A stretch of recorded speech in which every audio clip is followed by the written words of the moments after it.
आप सभी को नमस्कार और I hope you all are doing good. और इस वीडियो में हम डिस्कस करेंगे कि जो अभी रिसेंट वैकेंसी आई थी रिलायंस ईपीजी एचपीटी, उसमें अगर आप क्वालिफाई नहीं कर पाए हो इन केस, तो अब आपको नेक्स्ट स्टेप क्या करना चाहिए। और साथ ही साथ ये डिस्कस करेंगे कि अगर आप क्वालिफाई नहीं कर पाए हो तो किस तरीके की कमियां या किस तरीके की फ्लोज आपके रहे होंगे। थर्ड, आपको ये बताया जाएगा कि नेक्स्ट वैकेंसी कब आएगी।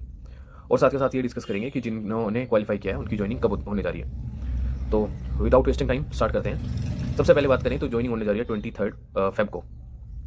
उससे पहले मैं बोलूँगा कि सबसे पहले तो कॉन्ग्रेचुलेशन उन्हें जिनकी ज्वाइनिंग हो रही है। Congratulation Neha, congratulation जुजार and Ayush and many more. हमने एक बैच शुरू किया था लास्ट टाइम, और जिनको नहीं पता उन्हें मैं बता दूँ। My name is Hemant Tyagi and from last 2 batches I am entering for this particular interview. Last time हमारा जो बैच था उसमें से अराउंड 8 कैंडिडेट्स जो हैं जिन्हें फाइनल शॉर्टलिस्ट किया गया है। तो and it's also motivating for me. और साथ ही साथ बता दूं आपको कि इनकेस अगर आप प्रिपरेशन कर रहे हो तो आपके लिए ये एक ट्रस्टेड और एक बेनिफिशियल प्लेटफॉर्म रहेगा। आप सब्सक्राइब कर सकते हो चैनल को और मुझे कॉन्टैक्ट कर सकते हो। उसके बाद अब मैं आपको बताऊं तो जिनकी ज्वाइनिंग नहीं हुई है, या तो सबसे पहले हम बात करें या तो उन्हें हाइट क्राइटेरिया में आउट कर दिया गया था। अगर आपको हाइट क्राइटेरिया में आउट कर दिया गया था तो अब जो नेक्स्ट वैकेंसी आने जा रही है वो आएगी सिक्योरिटी एग्जीक्यूटिव की। उसमें हाइट क्राइटेरिया 6 फीट नहीं है, इसलिए आप उसमें अप्लाई कर सकते हो विदाउट वेस्टिंग टाइम। अपना जो है आप क्या कहते हैं उस पर फोकस हो सकते हो। अगर आपका हाइट क्राइटेरिया सिक्योरिटी स्पेशलिस्ट में फुलफिल नहीं हो रहा था तो अब जब रिलायंस जीसीएस में सिक्योरिटी एग्जीक्यूटिव की वैकेंसी निकलेगी तो आप उसमें बता देना, उसमें सॉरी आप अप्लाई कर लेना। हम आपको इन्फॉर्म कर देंगे जैसे ही वैकेंसी आएगी। वैसे तो आप रिलायंस जीसीएस के ऑफिशियल हैंडल को फॉलो करो, वहाँ आपको साथ ही साथ नोटिफाई कर दिया जाएगा, but still we will also post a video on particular advertisement. अब सेकंड स्टेज आती है ग्रुप डिस्कशन। अगर आपको ग्रुप डिस्कशन में निकाल दिया गया था तो साफ साफ सी बात है, सबसे पहली चीज़ आपका मैनरिज्म खराब होगा। सेकंड, या आपके जो थॉट्स थे आप उन्हें अच्छे से एक्सप्रेस नहीं कर पाए। ये 2 पॉइंट्स नहीं होंगे जिस वजह से आपको जो है ग्रुप डिस्कशन में आउट किया गया।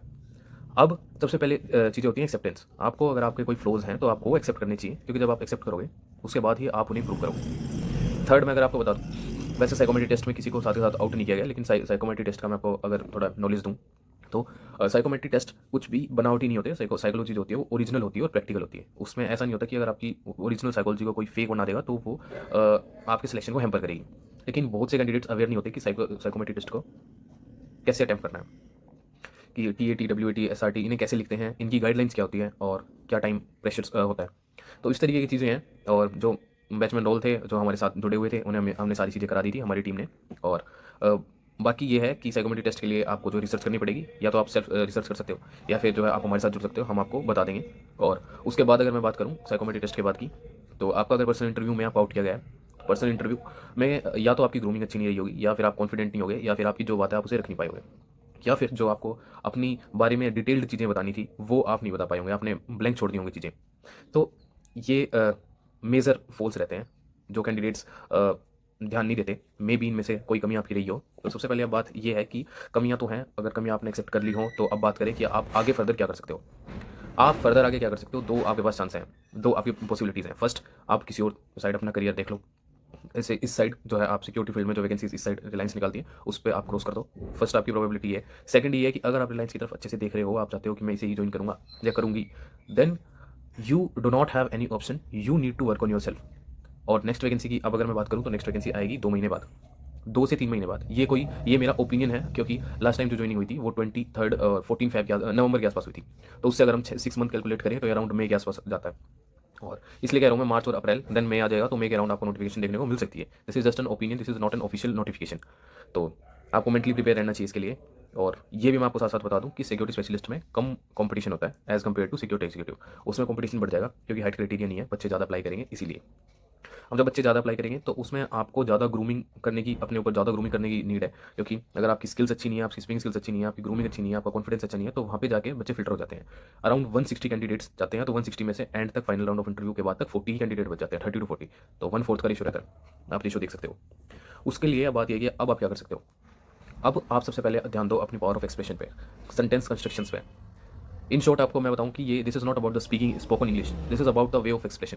आप अपनी बात को कैसे रखते हो। और अगर आपको स्टिल ये डाउट है कि हम कैसे इंप्रूव कर सकते हैं, तो आप मुझे कॉन्टैक्ट कर सकते हो, कमेंट सेक्शन में पूछ सकते हो, मैं आपकी हेल्प करूँगा। साथ ही साथ हमारी पूरी टीम आपकी हेल्प करेगी। तो ये है कि आप इस मोमेंट पे अगर कुछ कर सकते हो तो अपनी स्पीकिंग और पावर एक्सप्रेशन पे ध्यान दे सकते हो।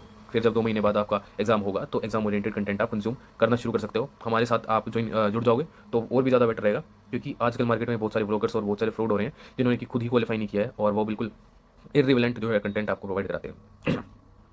और इसके साथ साथ मैं आपको बताता हूँ कि नेक्स्ट जो वैकेंसी आएगी सिक्योरिटी एग्जीक्यूटिव की, उसमें pay scale as compare to security specialist कम रहती है। और साथ के साथ ये है कि उसमें मैट एग्जाम होता है। मैट एग्जाम एक रिटन एग्जाम होता है, ज़्यादा टफ नहीं होता, लेकिन ये है कि हाँ अराउंड 45 to 50% कैंडिडेट ही उसे क्वालिफाई कर पाते हैं। तो उसमें भी काफ़ी रिजेक्शन होते हैं, और उसमें उसका सिलेबस रहता है basic kind of reasoning and basic computer English and your introduction, इस तरीके से। और 10 क्वेश्चन अराउंड जीएस के होते हैं। तो मैट एग्जाम का भी के लिए भी आपको मेंटली प्रिपेयर रहना चाहिए।